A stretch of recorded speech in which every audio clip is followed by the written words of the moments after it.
من الشيطان الرجيم. بسم الله الرحمن الرحيم. قل لا أجد فيما أوحي إلي محرما على طاعم يطعمه إلا أن يكون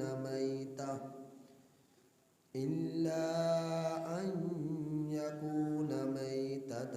أو دما مسفوحا أو لحم خنزير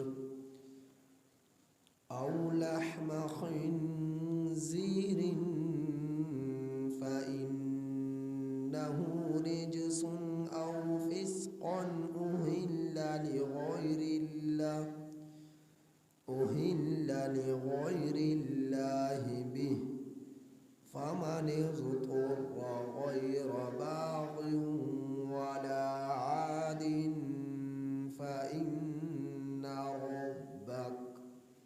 فإن ربك غفور رحيم. سورۃ الانعام آیت نمبر 145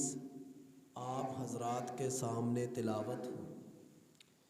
اس آیت کریمہ کا ترجمہ یہ ہے: قل، اے میرے پیغمبر، اے میرے مصطفیٰ محمد مجتبی صلی اللہ علیہ وسلم، آپ کہہ دیجئے لا اجد، میں نہیں پاتا، فی ما اوحی، اس چیز میں جو وحی کی گئی، الیہ، میری طرف، محرماً، کسی چیز کو حرام، علی طاعمی، کسی کھانے والے پر، یطعمہ، جو اس کو کھائے، الا، مگر، ان یکون میتۃ، یہ کہ ہو وہ مردار۔ وہی میں کسی چیز کو نہیں پاتے کہ جو حرام ہو۔ اب استثناء ہو رہا ہے، مگر یہ کہ وہ ہو مردار، او دمم مسفوحا، یا خون جس کو بہایا گیا، او لحم خنزیر، یا خنزیر کا گوشت، فإنہ رجس، سو بے شک خنزیر یہ تو ناپاک ہے، نجس العین ہے، فإنہ رجس، سو بے شک خنزیر تو ناپاک ہے،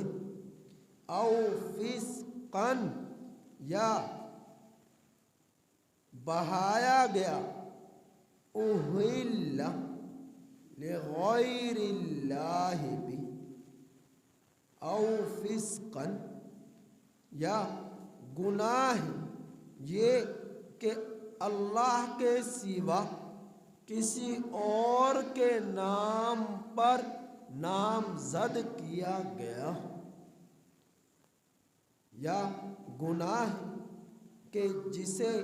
اللہ کے سوا کسی اور کے نام پر ذبح کیا گیا، فَمَنِ اضْطُرَّ، سو جو شخص مجبور کیا گیا، غیر باغ، لذت حاصل لذت تلاش کرنے والا نہ ہو، ولا عادن اور نہ ہی حد سے بڑھنے والا ہو، فإن ربک سو بے شک تیرا رب غفور بہت مغفرت فرمانے والا، رحیم بے حد رحم فرمانے والا ہے، مہربان ہے۔ گزشتہ آیات کریمہ میں آپ حضرات نے اس بات کو سنا کہ مشرکین مکہ خود سے بہت ساری چیزوں کو حلال قرار دیتے اور بہت ساری چیزوں کو حرام سمجھتے اور منسوب اللہ کی طرف کرتے کہ اللہ نے ہمیں یہ حکم دیا ہے کہ یہ چیز حلال ہے اور یہ چیز حرام ہے، یہ اللہ نے حکم دیا، جبکہ اللہ نے کوئی انہیں ایسا حکم نہیں دیا، خود سے اللہ کی طرف منسوب کرتے، خود سے اللہ سبحانہ و تعالی کی طرف منسوب کرتے۔ تو پچھلی تفصیل میں آپ نے اس بات کو بھی سنا کہ یہ اختیار کسی چیز کی حلت اور حرمت کا تو اللہ نے اپنے سوا نہ کسی فرشتے کو دیا، نہ کسی جن کو دیا، نہ کسی نبی کو دیا، نہ کسی ولی کو دیا۔ نبی بھی اللہ کی حلال کردہ چیزوں کے بارے میں رہنمائی فرماتے ہیں اور حرام کردہ چیزوں کے بارے میں رہنمائی فرماتے ہیں۔ اور پھر میں نے ایک قصہ ذکر فرمایا حضرت علی رضی اللہ تعالی عنہ کا، کہ بخاری شریف کی روایت ہے، نبی کریم صلی اللہ علیہ وسلم نے فرمایا کہ جس وقت حضرت علی رضی اللہ تعالی عنہ ابو جہل کی بیٹی جویریہ سے نکاح کرنے کا ارادہ فرما رہے تھے، تو اس وقت اللہ کے رسول صلی اللہ علیہ وسلم کے علم میں آ جانے کے بعد ارشاد فرمایا کہ میں کسی چیز کو حلال نہیں کرتا اور نہ ہی کسی چیز کو حرام کرتا ہوں، ہاں اللہ کے دشمن کی بیٹی اور نبی کی بیٹی دونوں ایک ساتھ کسی کے نکاح میں جمع نہیں ہو سکتی، دونوں کے مزاج میں زمین اور آسمان کا فرق ہے، تو دونوں ایک نکاح میں جمع نہیں ہو سکتی۔ اے علی، اگر تو نکاح کرنا چاہتا ہے تو میری بیٹی فاطمہ کو طلاق دے دے۔ چنانچہ حضرت علی رضی اللہ تعالی عنہ نے قسم کھا لی کہ فاطمہ کے ہوتے ہوئے کبھی کسی سے نکاح نہیں کروں گا۔ چنانچہ ایسا ہی ہوا، جب تک حضرت علی رضی اللہ تعالی عنہ کے نکاح میں حضرت فاطمہ الزہرا رضی اللہ تعالی عنہا رہی، اس وقت تک حضرت علی رضی اللہ تعالی عنہ نے کسی اور خاتون سے، عورت سے نکاح نہیں فرمایا۔ نبی کریم صلی اللہ علیہ وسلم کے وصال کے 6 ماہ بعد جب حضرت فاطمہ الزہرا رضی اللہ تعالی عنہا کا انتقال ہو گیا، وفات پا گئی، تو اس کے بعد یعنی حضرت فاطمہ رضی اللہ تعالی عنہ کے انتقال کے بعد حضرت علی رضی اللہ تعالی عنہ نے 9 نکاح پہ در پہ فرمائے، 9 خاتونوں سے نکاح فرمایا پہ در پہ۔ بیک وقت 4 ازواج کو رکھنا جائز ہے، لیکن اگر ایک فوت ہو جائے تو 5ویں کی گنجائش نکل آتی ہے، دوسری فوت ہو جائے 6ٹھی کی گنجائش نکل آتی ہے۔ اس طرح چاہے 100 چاہے 1000 عورتوں سے نکاح کرے، لیکن ایک نکاح میں 4 عورتوں کو رکھا جا سکتا ہے، اس سے زیادہ نہیں، جس کی شریعت اجازت دیتی ہے۔ تو حضرت علی رضی اللہ تعالی عنہ نے 9 نکاح پہ در پہ فرمائی۔ لیکن نکاح میں رکھی ہے 4 عورتوں کو ہی۔ اب ہو سکتا ہے کچھ وفات پا گئی، تو بہرحال 9 نکاح فرمائے حضرت فاطمہ کے انتقال کے بعد۔ لیکن جس وقت حضرت علی رضی اللہ تعالی عنہ دنیا سے رخصت ہوئے، شہادت کے مرتبے پر فائز ہوئے، تو اس وقت آپ کے نکاح میں 4 عورتیں موجود تھیں۔ 4 خاتون، 4 عورتیں اس وقت آپ کے نکاح میں موجود تھی جس وقت حضرت علی رضی اللہ تعالی عنہ دنیا سے رخصت ہو گئے، شہادت کے مرتبے پر فائز ہو گئے۔ تو اس حدیث مبارکہ میں نبی کریم صلی اللہ علیہ وسلم جو تمام پیغمبروں پر افضل اور اعلیٰ ہیں، فضیلت رکھتے ہیں، فوقیت رکھتے ہیں، پوری کائنات میں سب سے زیادہ، وہ بھی یہ فرما رہے ہیں مجھے کسی چیز کو حلال یا حرام کرنے کا اختیار نہیں کہ میں کسی چیز کو حلال قرار دوں یا کسی چیز کو حرام قرار دوں۔ تو آج کی اس آیت کریمہ میں نبی کریم صلی اللہ علیہ وسلم کے لیے لفظ قل آیا کہ اللہ جل شانہ نے نبی کریم صلی اللہ علیہ وسلم کو مخاطب کر کر آپ سے ارشاد فرمایا، اے میرے پیغمبر آپ اپنی امت کو بتلا دیجئے، اپنے لوگوں کو بتلا دیجئے، مسلمانوں کو بتلا دیجئے، کافروں مشرکوں کو سب کو بتلا دیجئے کہ یہ جو لوگ اپنی طرف سے کسی چیز کو حلت یا حرمت کا حکم لاگو کر کر اللہ کی طرف منسوب کرتے ہیں، میں تمہیں بتاتا ہوں کہ کون سی چیزیں حرام ہیں، کون سے جانور حرام ہیں۔ پیچھے آپ نے 8 قسم کے جانوروں کے بارے میں سنا کہ اللہ نے ان کو حلال قرار دیا۔ اب اللہ جل شانہ ان کے بارے میں بتلا رہے ہیں کہ کن جانوروں کا گوشت تمہارے لیے حلال ہے، کون سے جانوروں کا استعمال تمہارے لیے حلال ہے۔ تو اللہ رب العزت نے اس کی تفصیل بیان فرمائی۔ لیکن یہ جانور جو پیچھے جن کا ذکر ہوا یا یہاں پر جن کی حرمت کا حکم ہو رہا، پیچھے جن کی حلت کا بیان فرمایا، تو اللہ رب العزت نے متعدد مقامات پر دوسرے جانوروں کی بھی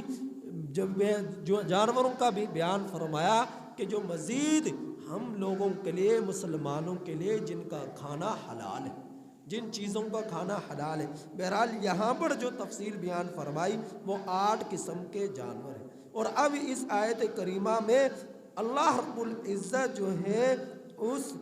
جانور کا ذکر فرما رہے ہیں جن کا کھانا حرام ہے، اور پھر نبی کریم صلی اللہ علیہ وسلم کے وحی کے ذریعے بتلایا گیا اور آپ سے کہا گیا، اے میرے پیغمبر اب آپ اپنی امت کو بتلا دیجئے، ان لوگوں کو بتلا دیجئے،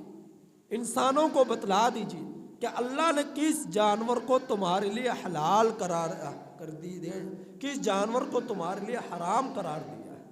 تو فرمایا، قل اے میرے پیغمبر آپ کہہ دیجئے، لا اجدو میں نہیں پاتا، فی ما اوحیا اس چیز کو جو وحی کی گئی الیہ میری طرف، محرمن کسی چیز کو حرام، علی طاعم کسی کھانے والے پر، یا طعامہ جو اس کو کھائے۔ یہ ہو گیا اللہ کے قرآن میں اللہ کی طرف سے وحی کی گئی، کسی چیز کو حرام نہیں پاتے۔ جن لوگوں نے بکری کو، بکرے کو، دمبے کو، بھیڑ کو، اونٹ کو، اونٹنی کو، گائے کو، بیل کو، ان کے دودھ کو، ان پر سواری کو، اور ان کے مادہ کے رحم میں جو بچہ ہے اس کو، جو اپنی طرف سے حرمت کا حکم لاگو کرتے ہیں، ایسا کوئی حکم قرآن میں نہیں پاتا، میں نہیں پاتا۔ پھر فرمایا اب استثناء ہو رہا ہے، ہاں ایسا جانور ان جانوروں میں یا ان کے علاوہ، ان یکون میتا کہ جو ہو مردار، مردار وہ جانور جسے اللہ کے نام پر ذبح نہ کیا جائے، غیر اللہ کے نام پر ذبح کیا جائے یا بغیر ذبیحہ کے وہ مر جائے، وہ مردار ہے۔ مثال کے طور پر بکرا ہے، بکری ہے، بھیڑ ہے، دمبا ہے، اونٹ ہے، اونٹنی ہے، بیل ہے، گائے ہے، اسے تم نے ذبح نہیں کیا اور ایسے ہی وہ مر گیا تو اب اس کا کھانا حلال نہیں ہے، حرام ہے، حرام ہے۔ اس مردار بیل کا، گائے کو، بکری کو، بکرے کو، دمبے کو، بھیڑ کو، اونٹ کو، اونٹنی کو اب تمہارے لیے کھانا حلال نہیں ہے کہ جس کو ذبح اللہ کے نام پر نہیں کیا گیا، تکبیر پڑھ کر نہیں کیا گیا اور وہ خود سے مر گیا، تو ایسا جانور حرام ہے۔ اسی طرح پر ایسا جانور کہ جس پر ذبح تو کیا جائے اللہ کا، جس کو ذبح تو کیا گیا لیکن غیر اللہ کے نام پر، اللہ کو چھوڑ کر کسی نبی کے نام پر، کسی ولی کے نام پر، کسی پیر کے نام پر، کسی فرشتے کے نام پر، کسی جن کے نام پر، کسی بزرگ کے نام پر جس جانور کو ذبح کیا گیا تو وہ جانور بھی حرام ہے، حرام ہے، حرام ہے، حلال نہیں ہے۔ اللہ کے نام کو چھوڑ کر، اللہ کو چھوڑ کر غیر کے نام پر جس کو ذبح کیا گیا وہ بھی مردار ہے۔ جو ذبح کے بغیر مر گیا ان جانوروں میں وہ بھی مردار، جو غیر اللہ کے نام پر جس کو ذبح کیا گیا وہ بھی مردار۔ تو ایسے جانور سے فائدہ حاصل کرنا جائز نہیں، کھانا جائز نہیں۔ ہاں، ایسے مردار جانور کی چمڑا ایسے مردار جانور کا اس کو خشک کر کر، اسے رنگ کر اس کا استعمال جائز ہے۔ مشرکوں نے اعتراض اٹھایا تھا کہ جسے تم اپنے ہاتھ سے مارو وہ تو حلال، اور جو خود بخود مر جائے یعنی اللہ کے حکم سے مر جائے اسے تم حرام سمجھتے ہو۔ جیسا کہ یہاں پر بتلایا کہ جس کو ذبح نہ کیا گیا اور ایسے ہی مر گیا تو اس کا کھانا حرام ہے، جس کو اللہ کے نام پر ذبح کیا گیا اس کا کھانا حلال ہے۔ تو مشرکوں نے اعتراض کر دیا، انہوں نے یہ کہا کہ جسے اللہ مارے اسے تو تم کہتے ہو یہ حرام ہے، اور جسے تم مارو اپنے ہاتھ سے ذبح کر کر اس کے بارے میں تم کہو یہ حلال ہے۔ تو اس لیے وہ حرام ہے کیونکہ اللہ کے نام کی برکت اس سے حاصل نہیں کی گئی اور وہ خود بخود مر گیا۔ مارا دونوں کو اللہ نے، ہم یہ نہیں کہتے کہ اللہ نے دونوں کو نہیں مارا، دونوں کو اللہ نے مارا ہے۔ فرق یہ ہے کہ جو خود بخود مر گیا بغیر ذبیحہ کے وہ اللہ کے نام کی برکت سے محروم رہا، اس لیے حرام ہے، اور جو اللہ کے نام کے ساتھ جس کو ذبح کیا گیا اس میں اللہ کے نام کی برکت شامل رہی اس لیے وہ حلال ہے۔ اور دوسرا، اللہ نے خود حکم دیا جس جانور کو میرے نام پر ذبح کیا گیا میرا نام لے کر سنت رسول صلی اللہ علیہ وسلم کے مطابق وہ تو حلال ہے، اور جو سنت رسول صلی اللہ علیہ وسلم سے ہٹ کر اللہ کے نام کے بغیر جس کو جو مر جائے وہ حرام ہے۔ مدینہ منورہ کے اندر ایک بکری مر گئی، بہت تازہ تھی، موٹی تھی، گوشت والی تھی، مر گئی۔ اب مدینہ سے دور لوگ اسے پھینکنے کے لیے لے جا رہے ہیں تاکہ بدبو نہ پھیلے۔ نبی کریم صلی اللہ علیہ وسلم کی نظر پڑی تو پوچھا کہاں لے کر جا رہے ہو؟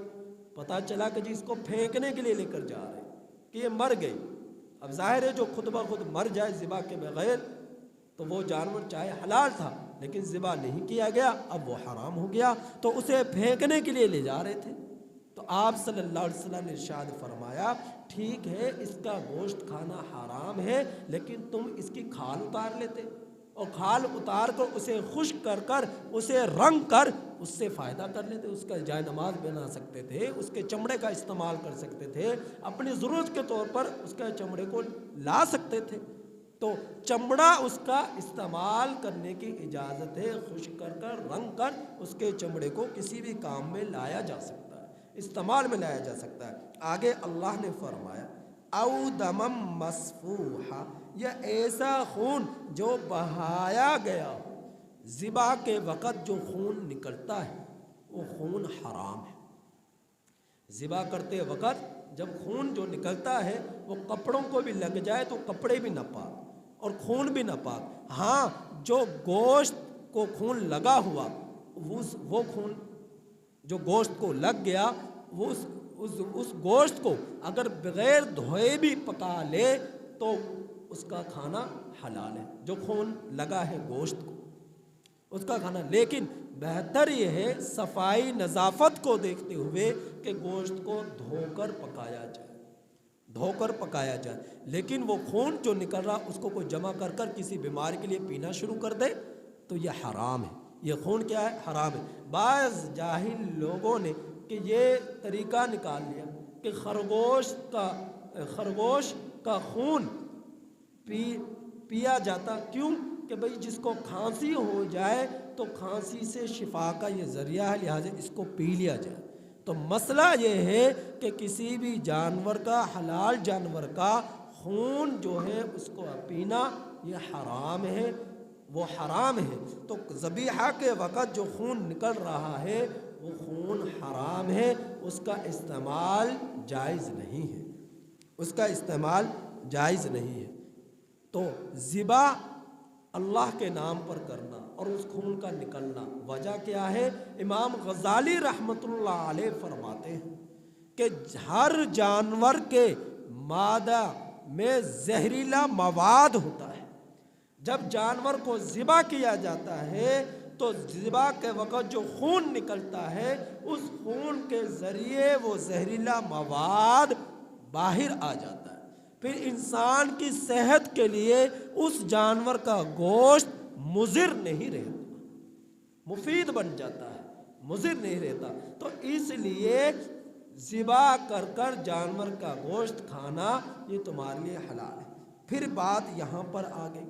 کہ اللہ کے نام پر ذبح کیا جائے، غیر اللہ کے نام پر ذبح نہ کیا جائے، یہ آگے مسئلہ آ رہا ہے۔ اس کے بعد فرمایا او لحم خنزیر، خنزیر کا گوشت یہ نجس العین ہے، ناپاک ہے، اس کی کسی بھی چیز کا استعمال جائز نہیں، چاہے اس کی چمڑی ہو، چاہے اس کے ناخن ہو، چاہے اس کے بال ہو، چاہے اس کی گوشت ہو، کوئی بھی چیز ہے خنزیر کی استعمال کرنا جائز نہیں ہے۔ حضرت مولانا سرفراز صفدر خان صاحب رحمہ اللہ تعالی عنہ، اللہ ان کی قبر پر کروڑہا رحمتیں نازل فرمائے، ایک مرتبہ لندن سے سفر کر تشریف لا رہے، 12-13 گھنٹے کا سفر تھا اور ظاہر ہے برطانیہ کا جہاز تھا جس میں سفر کر آ رہے تھے۔ اب اس جہاز میں عام طور پر گوشت جو ہے خنزیر کا، مردار کا، جس طرح انگریزوں کے لیے، غیر مسلموں کے لیے تو ان کی کوئی قباحت نہیں ہے ان جانوروں کو کھانے کی، تو اس جہاز میں ایسے کھانے تھے، لیکن مرغی کا گوشت بھی تھا،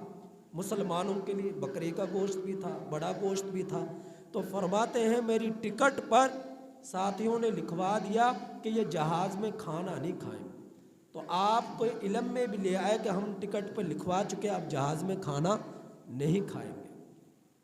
آپ سفر کے لیے جہاز میں روانہ ہو کے 12-13 گھنٹے کا سفر تھا، بزرگ تھے، عمر زیادہ تھی، اب آپ کے پاس ایئر ہوسٹ جو ہے آ رہی کھانے لے کر، آپ نے کہا میں کھانا نہیں کھاؤں گا۔ اب انہیں سمجھ نہیں آ رہی تھی اردو میں کیا کہہ رہے، تو پھر جو اردو جانتی تھی اسے وہ بلایا گیا، تو لائنیں لگ گئی آپ کے پاس، آپ نے کہا میں کھانا نہیں کھاؤں گا، میں نہیں کھاتا۔ تو اب کھانا کیوں نہیں کھا رہے تھے؟ پتا تو تھا کہ بکرے کا گوشت بھی ہے، وہ کہہ رہے تھے کہ جی ہم سمجھتے ہیں آپ مسلمان ہیں، ہم آپ کے لیے کسی خنزیر کا گوشت نہیں لے کر آئیں گے، آپ کو مسلمانوں والا گوشت لے کر آتے جو مسلمان کھاتے، مرغی کا، بکرے کا، بڑے کا، جو آپ کہتے ہیں وہ لے کر آتے۔ لیکن آپ اس لیے کھانا نہیں کھا رہے تھے کہ جو چمچ خنزیر کے گوشت کو پکانے کے لیے استعمال ہوتا تھا وہی چمچ بکرے کا، مرغی کا، بڑے گوشت بنانے پکانے کے لیے استعمال ہو رہا تھا۔ تو ہمارے بزرگوں کی، اللہ والوں کی اس قدر وہ حساس تھے اس معاملے میں کہ جو چمچ بیک وقت حرام گوشت اور حلال گوشت دونوں کے لیے استعمال ہو تو اس گوشت کو بھی وہ کھانے کے لیے رضامند نہ تھے۔ تو آپ نے پھر ان سے کہا کہ جی جو چمچ آپ لوگ خنزیر اور نپا ہمارے ہاں جو مردار جانور ہے جو کھانے جائز نہیں ہے آپ اس میں استعمال کرتے ہو، وہی چمچ آپ اس میں استعمال کر رہے ہو جو ہمارے لیے گوشت کھانا حلال ہے، تو میں ایسے گوشت کو کھا نہیں سکتا۔ اور آپ بے فکر رہے، میں مرتا نہیں، چونکہ آپ بزرگ تھے تو انہیں ڈر لگا تھا یہ بزرگ آدمی ہے، اگر اس نے 12-13 گھنٹہ سا کھانا نہ کھایا تو یہ مر جائے گا۔ تو آپ نے کہا کہ میں مروں گا نہیں، آپ بے فکر رہے، تو آپ لیکن میں یہ گوشت نہیں کھاؤں گا۔ تو وہ کہنے لگی کہ پھر آپ ایسا کریں، ہم آپ کے لیے سبزی لے آتے ہیں۔ اب وہ حضرت فرماتے ہیں کہ میرے پاس لائن لگی ہوئی تھی خواتین کی کہ کبھی کوئی آ کر پوچھ رہی کھانے کا، کبھی کوئی آ کر پوچھ رہی تھی، میں کھانا نہیں کھا رہا تھا۔ تو جہاز کے اندر ایئر ہوسٹ پریشان ہو گئی اور ان کی لائنیں لگ گئی، اور تھی وہ غیر مسلم۔ تو فرماتے ہیں پھر میں نے کہا ہاں اگر سبزی ہے تو سبزی لے آؤ، وہ میں کھا لیتا ہوں۔ تو آپ نے سبزی کو کھا لیا۔ تو جب ابو ظہبی میں جہاز اترا تو نماز کا وقت تھا، آپ نے نماز کے لیے، اب یہ مسلمانوں کا ملک ہے ابو ظہبی، یہاں جب اترے تو آپ نے ایک سے پوچھا قبلے کی سمت کس طرف ہے، بات کو سنا نہیں، نظر انداز کیا، چلے گئے، دیکھا بات کو سنا، جواب نہ دیا، چلے گئے۔ دوسرے سے پوچھا قبلہ کس سمت ہے، وہ بھی چلا گیا۔ تیسرے سے پوچھا قبلہ کس سمت ہے، وہ بھی چلا گیا۔ چوتھا آیا، اس سے پوچھا کہ قبلہ کس سمت ہے، اس نے جھڑک کر تلخ انداز میں منہ بنا کر تیوریاں چڑھا کر اس نے کہا اس طرف ہے، اس طرف کر کر پڑھ لو نماز۔ تو حضرت فرماتے ہیں کہ یہ دیکھو ایک طرف غیر مسلم ہے اور ان کی لائنیں لگ گئی، اخلاق ان کے ایسے کہ پوچھ رہے ہیں کہ بھئی کھانا بھوکا رہنا برداشت نہیں کر رہے کہ کھانا کھائے، اور ایک طرف مسلمان ہیں کہ قبلے کی سمت بتلانے کے لیے تیار نہیں ہے۔ یہ ہے ہم لوگوں کا حال اور غیر مسلم لوگوں کا حال کہ ہمارے اخلاق اس قدر گر گئے، ہم لوگ نیکی کے کاموں میں بھی دوسرے کی معاونت کرنے کے لیے تیار نہیں ہیں، نیکی کے کاموں میں بھی۔ تو فرمایا اس آیت کریمہ خنزیر کا گوشت یہ حرام ہے، نجس العین ہے، فَإِنَّهُ رِجْسٌ، سو بے شک یہ خنزیر تو رجسن ناپاک ہے، ناپاک ہے، او فسقن یا گناہ ہے، یہ بات کہ اللہ کو چھوڑ کر اہل لغیر اللہ بھی کسی غیر کے نام پر جانور کو ذبح کیا جائے۔ اب اس غیر کے نام پر جانور کو ذبح کیا جائے، نظر و نیاز دیا جائے، کھانا تقسیم کیا جائے، گندم دی جائے، صدقہ خیرات دیا جائے، روٹی دی جائے، جانور دیا جائے، انڈے دیے جائے، سبزیاں دی جائے، کوئی بھی جانور ذبح کیا جائے، دیگیں چڑھائی جائے، چاول تقسیم کیا جائے، اللہ کو چھوڑ کر کسی اور کی خوشنودگی کے لیے، اللہ کے کسی نبی کے لیے، پیغمبر کے لیے، ولی کے لیے، پیر کے لیے، کتب ابدال کے لیے،